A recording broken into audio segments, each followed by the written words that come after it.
Good to have you in Texas. Oh yeah, it's good to be here. I just want to say the attire amazing. How long you've had your hat for?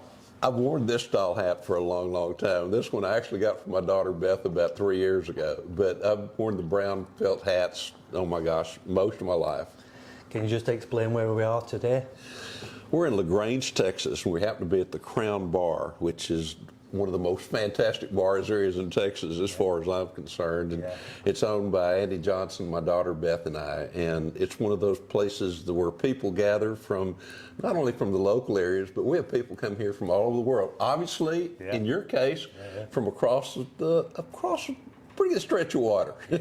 Cool. So how long has this bar been open? We have just celebrated our second anniversary. So we've been open 2 years. We're open pretty much every day except for Sunday and Monday. And again, we've got such a great clientele from all over the world, and it's just such a great area to begin with. Yeah. So Andy, we're telling me it's a very old building, this building? I think this building was built like in 1858 or something like that. It was originally built in 1856. It was built, Andy just corrected me, it was built in 1856, and it was originally built as a hotel, and there was a bar next door just over to the north of us here. So this building has served a lot of different purposes for a lot of different companies, including the Crown Distributing Company, which pretty much distributed basically soft drinks years ago, but I'm sure there was also maybe a little bit of safe water involved in all that as well too. Yeah. So can you tell us a little bit about yourself, because you're a very interesting character, so this is what we're here for today. You're very kind. I'm a wildlife biologist. I started doing wildlife research and wildlife management work many years ago after graduating from Texas A&M University, and worked for the game department here in Texas, and then I've had my own private consulting company for about 40 years now. But along with all that, I used to love to read and love to write, so I started writing for outdoor publications going back to about 1970 is when I sold my first national article, basically dealing with wildlife conservation, guns, hunting, and why guns and hunting are so important for wildlife conservation. Served on staff with a lot of different publications over the years. Also got in television, outdoor television back in the 1980s, and pretty much continued doing that. Today I do podcasts, do TV, I write, co-own the bar, and every opportunity that I have to address why hunting is so very important to the conservation of habitat, the conservation of animals, and conservation is simply the wise use of. Preservation kills. Conservation promotes life, not only for game species, but songbirds and all those other kind of things, little butterflies, the little earthworms, if you will, the snakes, the reptiles, rest of the reptiles, amphibians, the fish, all those benefit because of the fact that we do have hunting. So were you born around this area then? Our family's been in this area since about the 1850s, and actually a little bit earlier than that. And the property that I own now is one of the original homesteads that they used to ranch that country, and then in 1876 they were able to purchase it, and so it's been in our family ever since then. Now, I've been in England, and I've been in the rest of Great Britain and in parts of Austria, and there you talk about ownership in thousands of years, whereas here in Texas, realizing that Texas really didn't become much of anything until about the early 1800s. So, we're looking at 200 years, so maybe 150 years out of that 200 years, not that bad. So your family, what type of farming was it? What did you farm? Most of the things that we did early on were farming, but a lot of ranching as far as cattle is concerned. A lot of this country was cattle country for a long time, still is that way. But they did do some row crops many years ago as well too. So that was the main income then. It was like life. What do you say? It was not only a way of life, but it was the primary income in raising cattle, and of course utilizing what they had in terms of hogs and cattle, and farming from vegetables perspective. But the dollar income came from the crops and from the livestock. Yeah. So you say about, obviously, it's conservation and hunting and stuff. So when was the first time you went, how old were you when the first time you went hunting yourself? First time I went hunting, it goes back beyond my memory. Okay. I grew up Can out I in... just ask you how old you are? How old are you? I just turned 76. Okay. But I started hunting and fishing with my granddad and my dad when I was in diapers, literally. They would carry me around, and they lived outdoors. Yeah. You know, they worked hard. We were in the farming and ranching business kind of thing. But at the same time, hunting and fishing were not only a way of life, they were important from a mental perspective, I think. Yeah. You know, but also in terms of putting food on the table when you got right down to it. So I can't remember the first hunt. I have memories of early hunts, but the first one or the first time I caught a fish, no. So this might sound my ignorance here. Again, it's probably the Hollywood thing. So I've seen a lot of films. I could name you numerous films when you're supposed to do your first kill with the hunt. Right. Is it true about drinking the blood of the deer? It kind of depends on the community, kind of thing. There's some places that do that, and some places, you know, that's not part of the ritual. But a lot of places there is, and I think that goes back to many eons ago, going back to early man, when hunting, the taking of an animal was part of the right of manhood when you got right down to it. Yeah. And at that point, it showed that you were capable of providing food for your family. And providing food for your neighbors as well too, and so it was a sign of great respect for that individual. Yeah. So when you was young, then, how much of your food came from hunting? Would you say out of your diet? We were very fortunate because we were in the cattle business. We had our own feedlots and our own cattle. We were in the hog business. And we were in the chicken business. So every meal that I had when I was growing up, we had some kind of meat, and then we did a little bit of fishing, and then, of course, back then we hunted for squirrels and we hunted for rabbits and those kind of things, and they were part of the meals as well too.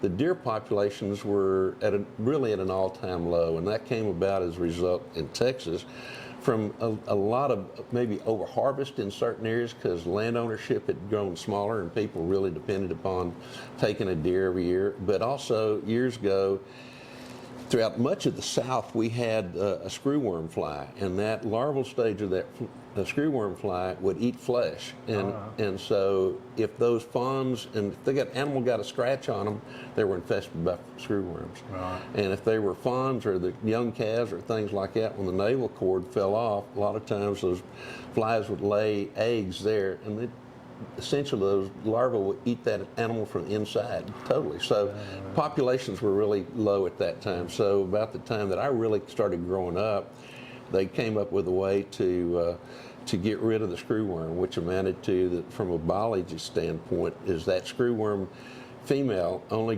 bred one time. And so what they did is they gathered up a tremendous number of screwworm flies, did them through radiation to where they sterilized the male. So essentially they just kind of disappeared over a period of time. Yeah, I've never heard of that. So what years was that then, when the screwworm got?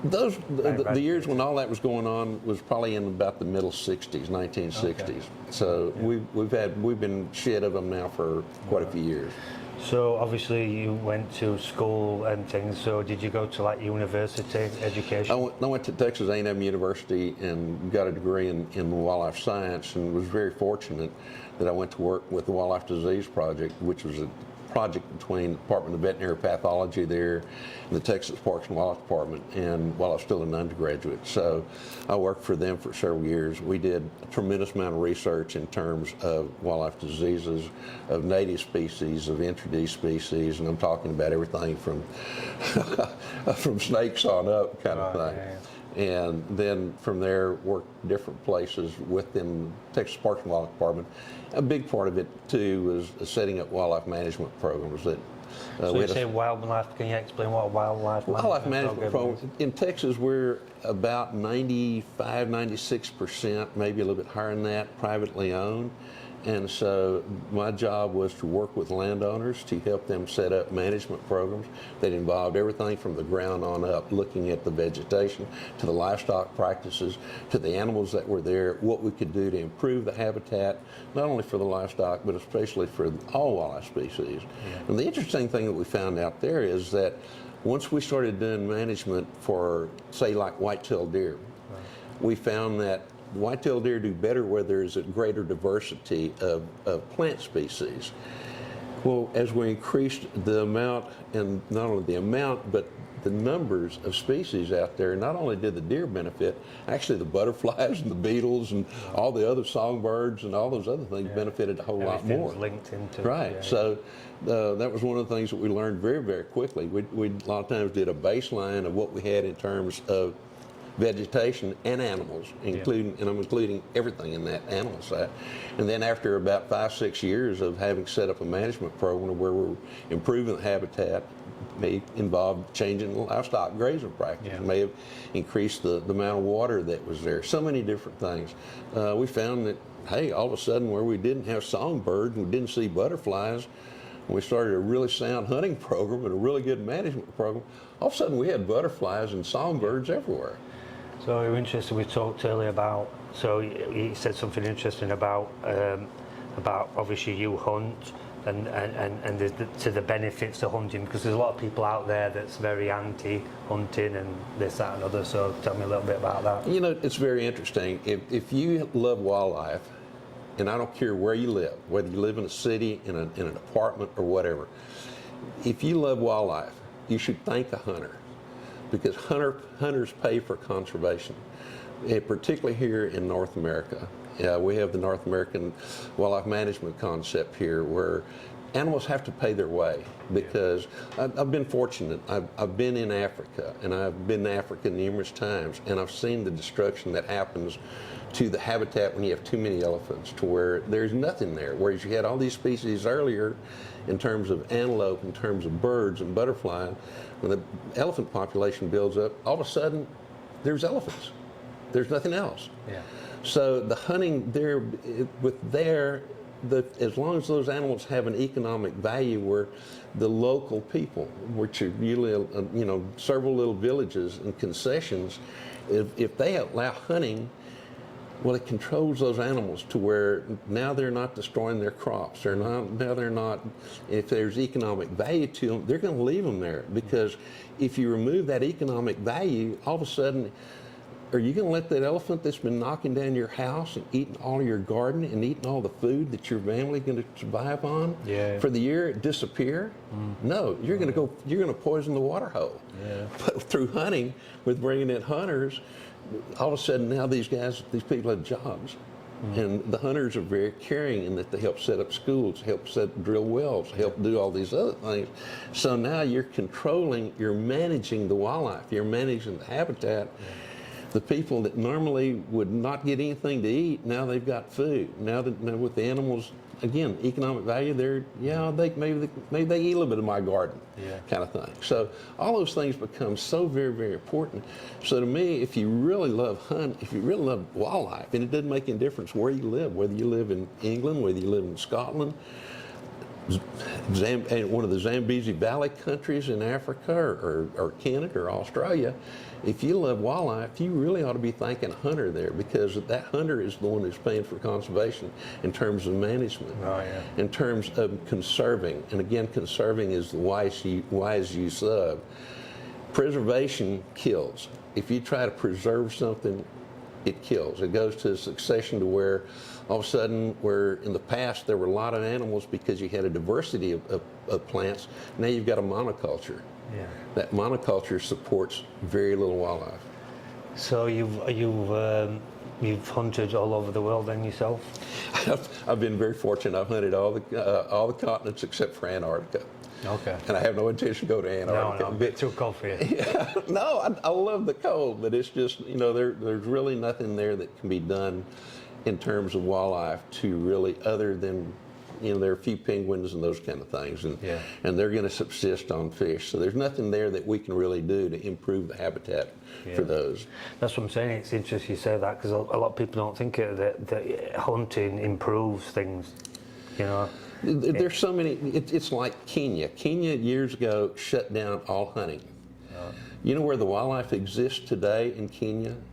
In the heart of national parks. In the heart of national park. There is no wildlife outside of that. And it's simply because there was no longer economic value. So all the animals were killed off Yeah. by the locals. And if they couldn't kill them off, from an eating perspective, they killed them off because of competitive thing of competing with their livestock. Yeah.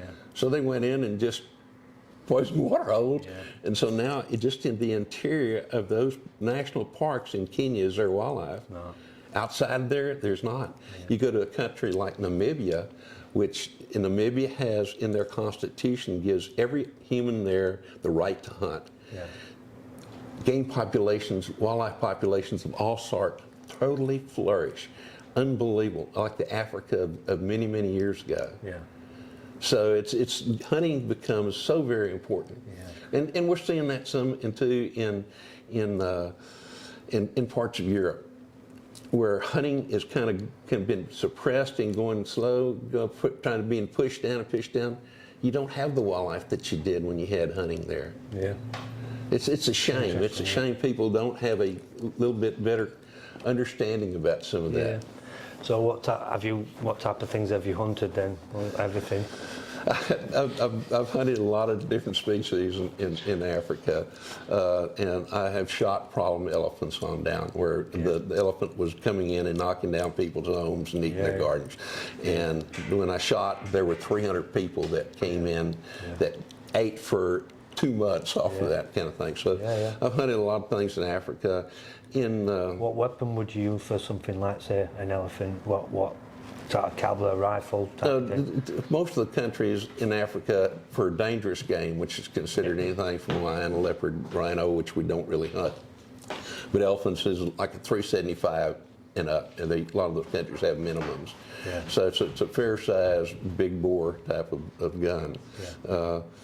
But it's just, I hunted in our bar here. I've got a little roe deer that came from southeast of London that was taken there several years ago as well too. Yeah. So I've hunted there, hunted all over North America. Yeah, interesting. So going back to over here, so what's the main, as a would you say, Texas hunting? What type of thing? Just like from a layman's. In Texas, we're very fortunate because we have a tremendous number of different animals. And from that, I'm including everything from squirrels, which are absolutely delicious and can be hunted and found almost anywhere else. Rabbits. I've never had a squirrel. The cottontail rabbits. One of them. Where can I get a squirrel around here? You probably got to go a little bit farther east right here. We do have squirrels, not in the number. What's the thing to have with squirrel then? What's the appetizer with a squirrel, would you say? So it's the appetizer on so obviously on a plate it'd be a squirrel and it's like anything else. Squirrels and rabbits both, the loin area, like you would expect off of it. Yeah. Whether it's a sheep or a pig or beef or anything like that. But we have a lot of small game animals here. We have a lot of waterfowl here. We have quite a few game birds in terms of different quail, also wild turkeys. Whitetail deer pretty much scattered all over the entire state, actually. Is whitetail, is that the most common deer? Whitetail deer is really kind of the America's deer, and it is the most common deer that we have, not only here in Texas, but across North America as well, too. And then the western part of the state, we have mule deer, and then we have pronghorn antelope, which are really a truly unique animal. Yeah. We have a few elk out west. We have a few desert bighorn sheep. We have javelina, have an abundance of wild hogs. Yeah. And so there's so many different hunting opportunities here. And one of the things that's really interesting is we are seeing a really great movement as far as some people call it the locavore movement, which is people wanting to take food from their local area. So we've seen a great increase in hunting across the state of Texas here, and fishing as well too, because when we had the COVID thing, there was a shortage of food. Right. Well, people realized that food didn't come from the grocery store. Yeah. It had to come from somewhere else. Yeah. Now, all of a sudden, they go, wait a minute, I can buy a hunting license. I can get landowner permission. I can go take a deer. I can shoot a hog. I can produce my own food. I can go out and harvest berries or pecans or whatever, kind of thing. So it's really created a situation where to where people all of a sudden became, well, I know this animal is a whole lot better to eat. There's no antibiotics that have been put into it, no steroids and all those kind of things. It's very natural food that's in terms of cholesterol if that's a concern, there is no cholesterol in game meat. And then two, we also have a tremendous number of exotic species. Texas is blessed with a habitat such that a lot of the animals from different parts of Asia, Africa, and even Europe do extremely well here in the state of Texas. So we have those animals as well too in terms of huntable animals. It's interesting. So do you think then there was a big influx when COVID happened with people going out and hunting? Yes. It went right up. Right. In every state in North America or every state in the U.S., licenses increased, license sales for hunting and fishing. Right. So And hopefully that'll maintain itself. Yeah. People have a tendency sometimes to kind of slip back to their old ways, but It's like exercise. A lot of people started exercising during COVID that didn't. And now they've gone back to. Yeah. They're like, nah, I'm not going to. Yeah, I kind of like me right now. Yeah, I'm not going for a jog today. They've got nothing better to do. So going back to the so again, my not knowing a lot about things, I've seen a lot of documentary shows. So when you've been on some of these hunts, then what can you tell us a story about something that you sort of like, and maybe it was a deer, how long you stalked the deer before the actual kill and stuff like that? Can you remember? There's some animals that I have stalked and never taken a shot at. Okay. Yeah. Sometimes it was because I really didn't want to, because of the species, or because they're just very difficult to hunt at times. Yeah. But it's not unusual. Again, here in Texas, we're blessed that we have tremendous herds of wild animals. Right. And they're, if you're a reasonable shot, and that's one of the things we always stress, is that know the capabilities of whatever you're hunting with, be it a bow, crossbow, rifle, air rifle, shotgun, muzzleloader, handgun, whatever it is. Know the capabilities of it, but know your capabilities of it as well, as to what distance you feel comfortable and you're capable of making a very quick, humane kill kind of thing. So, to me, that's a big part of it. Yeah. So have you always, when you're tap hunting, has it always been a rifle, or have you done everything different times? Years ago, when I had more opportunities for bow hunting, I hunted with a bow. Okay. But for the most part, in the past many years, I've hunted with rifles, and because I love how they look. I love beautiful guns that have a lot of pretty wood and blued steel and those kind of things. Yeah. I'm personally not very much into, I don't own any semi-automatic rifles at all. Not that I'm opposed to them, it's just that my preference is I like something that looks classy, that feels good in my hand. Classy with your style, you know what I mean? You're a classy guy. And it should, it should. But so I've hunted. I couldn't see you wearing an AR-15. No. It won't suit your style. Nah, it'd be like, look at this guy, this cool guy, and then AR-15. So you're right. No, I don't. But I've been fortunate. I've hunted with a lot of different guns and all those kind of things. So what's your favourite gun then? For what would you use? In terms, quite a few. Yes, to me it depends on the animals that you're hunting, the terrain that you're hunting. I love hunting with handguns. Again, handguns either being a single shot break open or a revolver. Okay. So that. So what type of revolvers? My two favorites in terms of calibers are probably 44 mag and 454 Casull in a Taurus Raging Hunter. I shot a couple of guns last week. I shot a Ruger. I think it was a 357 and a 44, and then the person I know, he's got a not that you'd use on it. It's they call it the Judge. It's a shotgun shooting pistol. Oh yes, that's some serious kick on that. They can be. Interesting you mentioned Ruger. For years I was one of the Ruger ambassadors. So but totally on the hunting side of things. In terms of, they have a single shot they call the Ruger number 1 that's absolutely a classy, beautiful rifle that I just dearly love as well too. I know the guy was telling me when I was shooting the Ruger, because it was the Ruger like Magnum type thing. Right. And he said that a lot of people use these for bears. And like you said, I've never thought of a handgun for hunting. I've always saw the Right. stereotypical rifle. So do a lot of people use handguns then? I've done a lot of handgun hunting, and particularly in North America, a little bit in Africa. I say North America, in the USA, because you can't hunt with handguns in Mexico or up in Canada. But I hunted So with them a little you can't. No, you can't hunt with a handgun in either one of those countries. Whereas certain states in the USA, we can. So why do they say that then over there? What's their argument for not using handguns? I think it goes back to many years ago of a lot of the revolutionaries carrying handguns, and they were concealable and all that kind of thing. And so I think that's where the thing comes in. So also going to the thing when now I'm thinking about it, it takes a lot more skill. It takes a lot more courage with certain animals with a handgun because you've got to get a lot closer, aren't you? You do. It's a close game. These days we've got firearms, or in terms of rifles particularly, and ammunition and optics where people can shoot great distances. And to me, if that's somebody that wants to do that at a steel plate, I'm all for it. Now, to me, the hunting comes in is getting as close, me matching my wits against the animal's wits in terms of woodsmanship to get as close to that animal as possible before pulling the trigger. So I'm not into the long range stuff.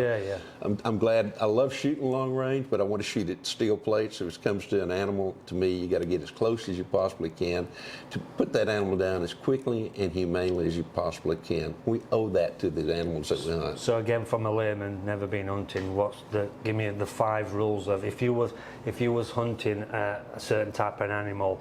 Obviously, I know about the wind direction because the animal can. What's you're right. To me, you play the wind because most of the animals have a very excellent sense of smell. Most of them have reasonably good eyesight. Some of them extremely good eyesight. Some of them have hearing. So to me, and deer and other animals, all wildlife seems to pick up on rapid movements. So any kind that you're moving, you move very slow, very orchestrated. Take advantage of broken shade because broken shade creates a camouflage effect, whether you're wearing camouflage or whether you're wearing what you and I are right now. So you play the wind, you play the sun, try to keep the sun at your back. Know the firearm or bow and your capabilities with it as to when you keep those shots within at least no greater than about 6-inch group because basically that's kind of the vital zone of an animal. And go to the woods with an open mind.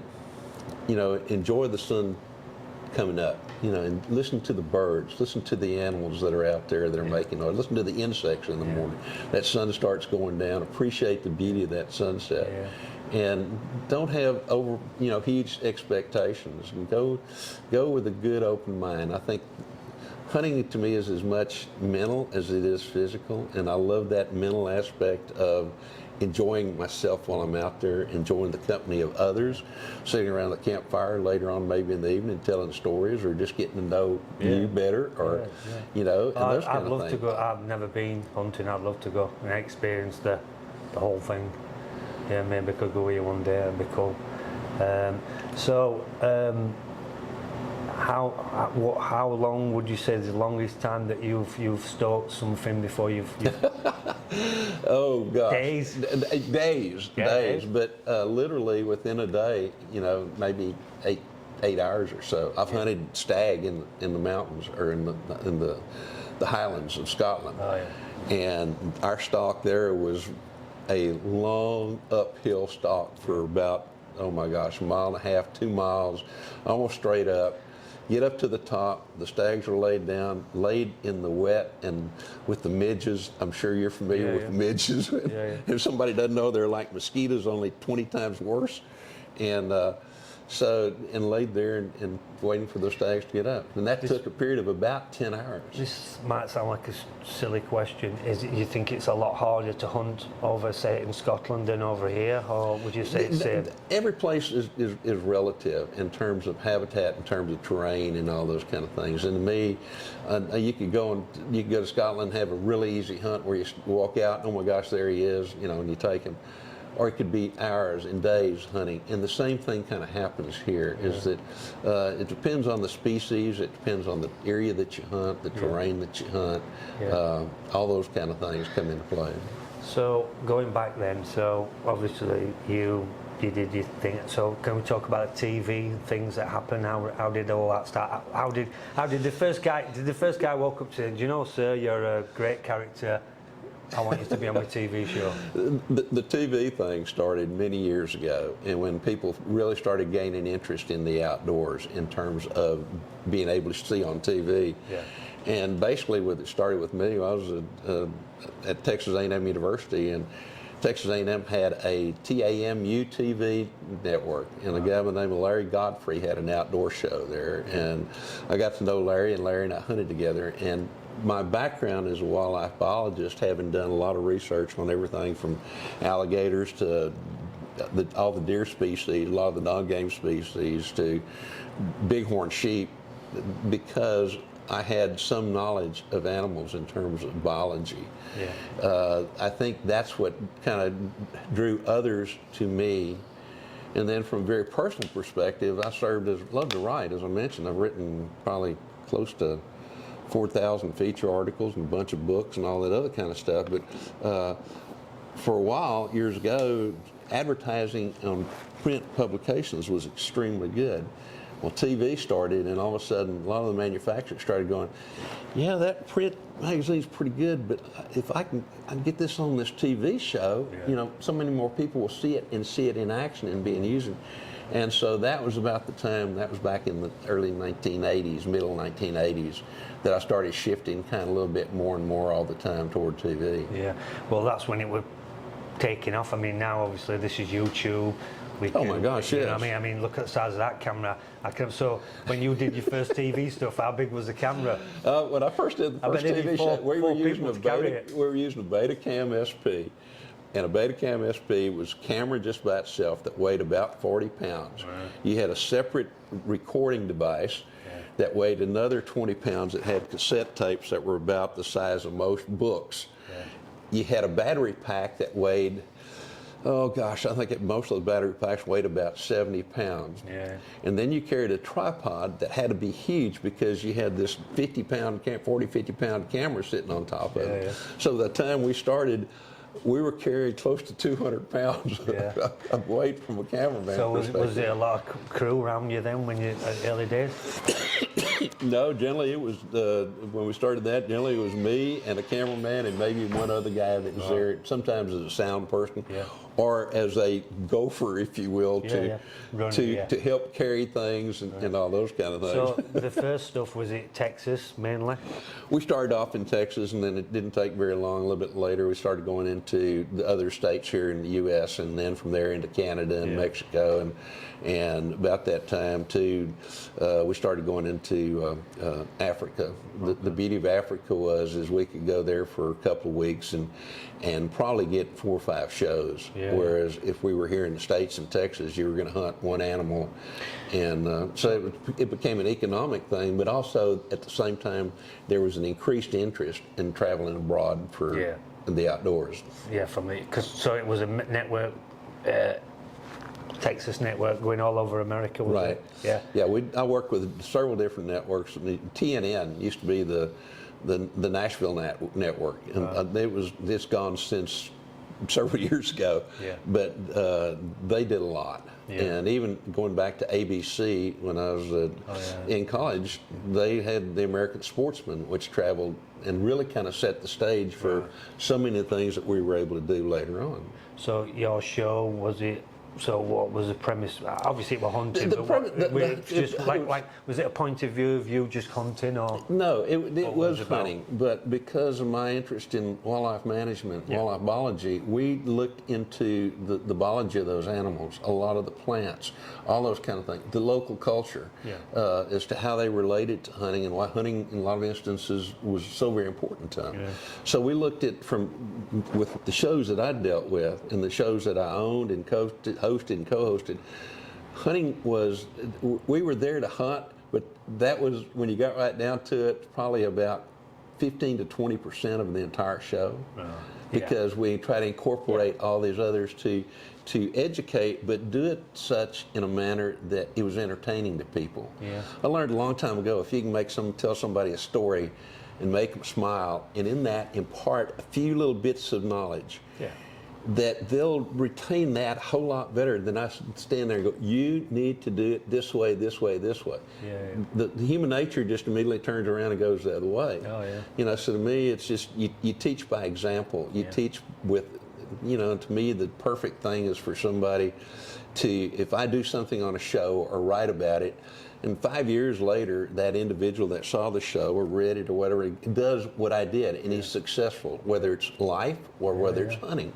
And he goes, I remember, you know, somewhere back there, and years ago, I remember hearing about this or seeing about this. You know, to me, that is the approach that I've always taken. How long did you do the TV work for then, would you say? Oh gosh, I'm probably up to where I've done over 600 shows now. So we're going back. I got really into it back in the late 80s. Okay. We did some stuff in between. As a wildlife biologist with the Texas Parks and Wildlife Department, I did a lot of public speaking. Okay. And so a lot of times, you know, some of that stuff was filmed way back when as well too. Yeah. So I can imagine then you used to get recognised a lot of people, because TV were a lot bigger then than what it is now. I mean, TV's big, but there's that many other media outlets now for young people to look at, but TV was it, wasn't Yeah, it? TV was it. We didn't have the internet, you know, and all those kind of things at that time. So yeah, it's amazing.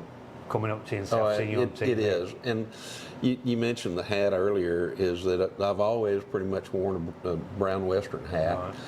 And almost always a neckerchief, and almost always red. And I'll tell you the reason why I red, because years ago when I was writing You're not the Crips or the Bloods. I'm not joking. There's an economic reason for doing it, quite frankly.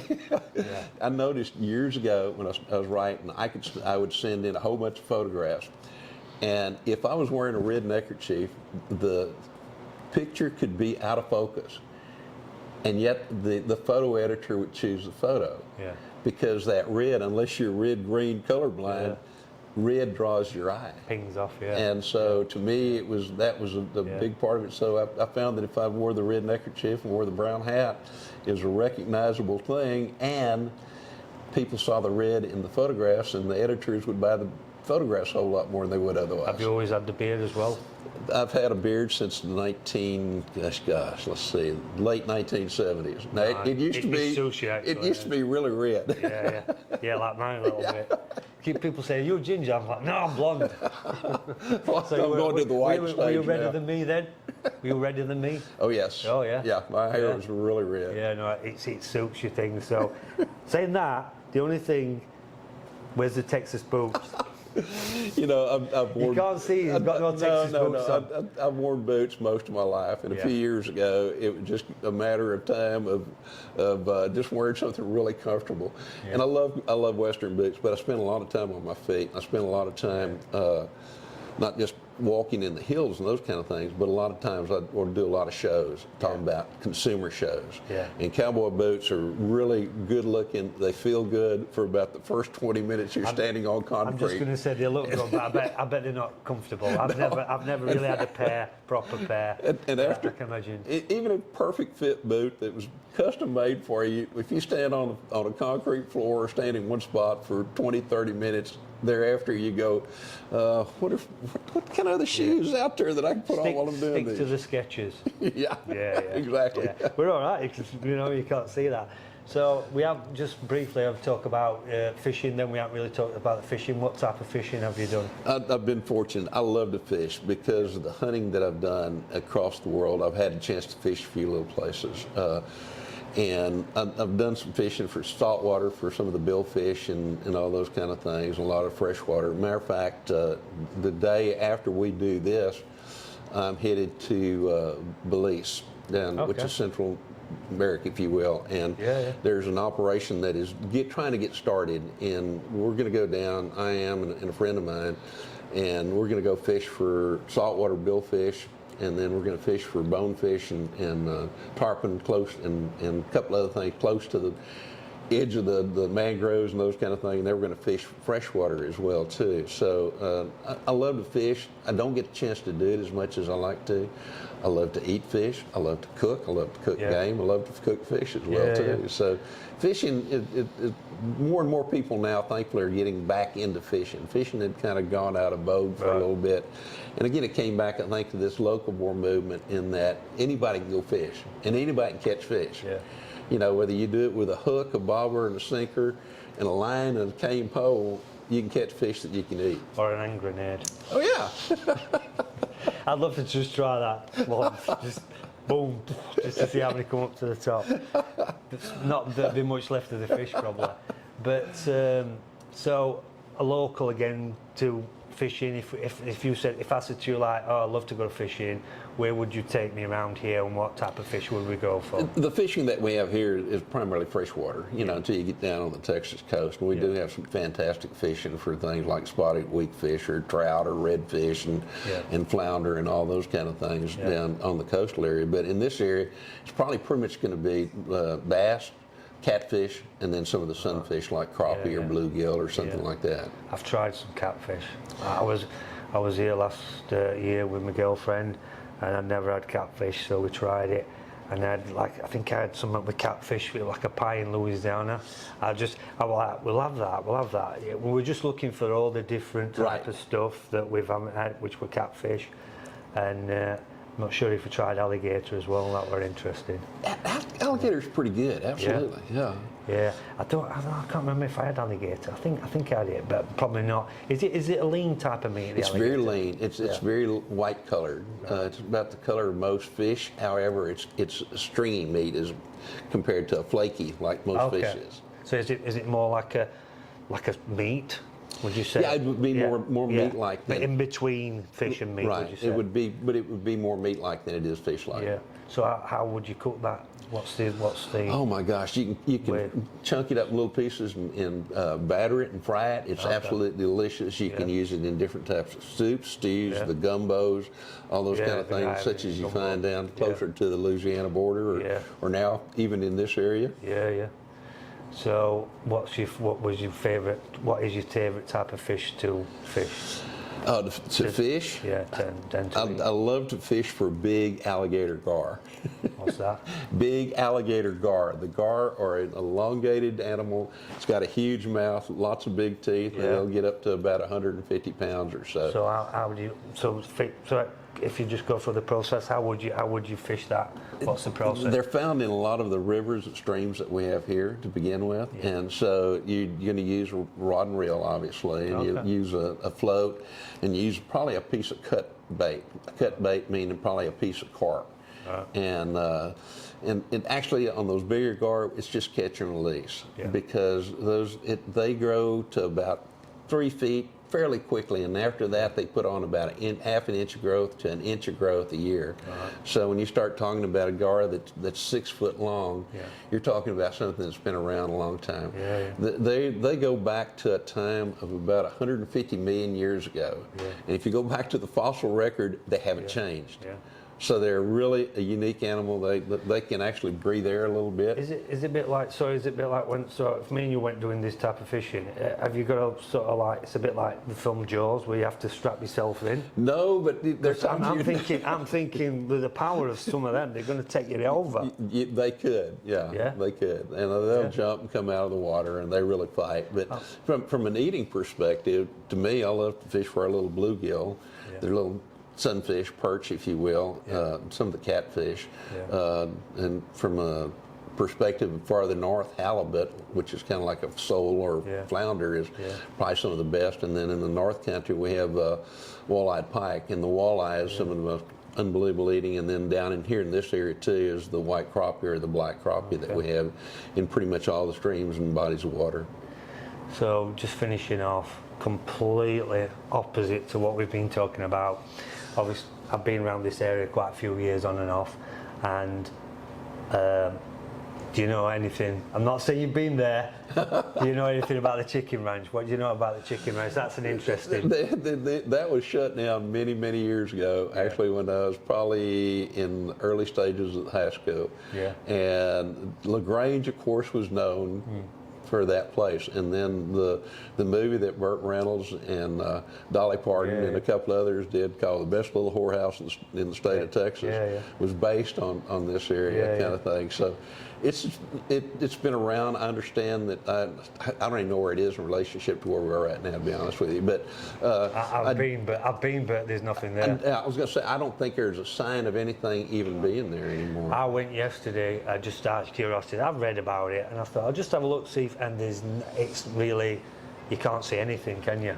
No, I don't think so. It's just a wooded area, and obviously the fence is up, so I didn't want to go through the fence, but I don't know if there's anything left of it. But yeah, it's just, like you say, it's quite it's one of those iconic things about this part of the state of Texas going back years ago. Of course, it's made famous by... A lot of people you mention to, they don't like talking about it, though. I don't know if because they think it gives the area a bad light, but it's just the history, isn't it?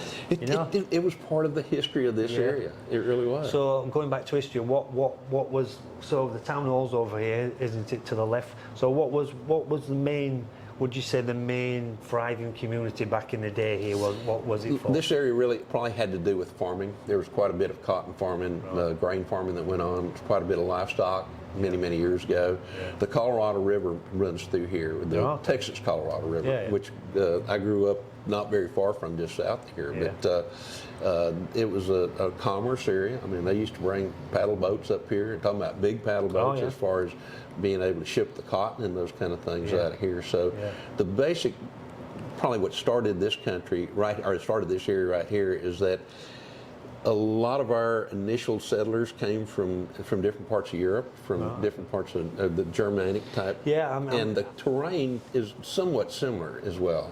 It's funny, again, you mentioned that. I've talked about this before in some of the other stuff that I've done, podcasts. A lot of, surprisingly, people don't think about it, especially in the movies, you don't see that. A lot of immigrants, early days, weren't there? Yes. I mean, going to the Alamo, when I've been to the Alamo, I've looked, there were quite a lot of Englishmen at the Alamo. Absolutely, there were. Yes, sir. A lot of Englishmen, Scotsmen. A lot of this country was settled primarily, this area right here, by people probably from what used to be Prussia, Czechoslovakia, a little bit from Poland, German. There was relatively, in those parts of Europe, if you were the firstborn son, you inherited everything. So if you were the second son, you didn't have anything. So a lot of those, that era of people who were the second, third, fourth sons or daughters, they needed to find another place to go. The land was available here. The land was cheap. It was very productive in terms of farming and farm